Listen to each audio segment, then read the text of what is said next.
Big Boss Malayalam season 6-ൻ്റെ live അപ്ഡേഷനിലേക്കാണ്. അടുത്ത ആഴ്ചയിലേക്കുള്ള ക്യാപ്റ്റൻ്റെ തിരഞ്ഞെടുപ്പ് ഇപ്പോൾ കഴിഞ്ഞു.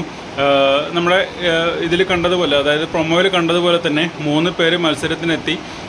ഒരു നിശ്ചിത അകലത്തിൽ വെച്ചിരിക്കുന്ന ഫാനിനകത്ത് 6 ഗ്ലാസ്സുകളാണ് വെച്ചിട്ടുള്ളത്. ഈ 6 ഗ്ലാസ്സുകളിലും കൂടെ ടോട്ടൽ 10 ബോള് മത്സരാർത്ഥികൾ ടേബിളിലേക്ക് എറിഞ്ഞ് ആ ഗ്ലാസ്സിലേക്ക് ചാടിച്ച് വീഴ്ത്തുക എന്നുള്ളതാണ് ഗെയിം. നമ്മുടെ നന്ദനയും അതേപോലെ തന്നെ ജിൻഡോയും ശ്രീതുവും മത്സരത്തിന് റെഡിയായിട്ട് നിൽക്കുന്നുണ്ട്. ഈ സമയത്ത് ബിഗ് ബോസ് മറ്റൊരു പണി ഒപ്പിച്ചു. ഫാൻ ഓൺ ആക്കിയിട്ട് റൊട്ടേറ്റ് ചെയ്തുകൊണ്ടിരിക്കുകയാണ്. തീർച്ചയായിട്ടും ആ കാറ്റിനകത്ത് ബോൾ കുടുങ്ങിയിട്ട് അങ്ങോട്ടും ഇങ്ങോട്ടൊക്കെ വ്യതിചരിച്ച് പോകാനുള്ള സാധ്യതയുണ്ട്. ഇത് ഒരു ലക്ക് എന്നുള്ള രീതിയിൽ മാത്രമേ ഇങ്ങനെ വീഴാൻ സാധ്യതയുള്ളൂ.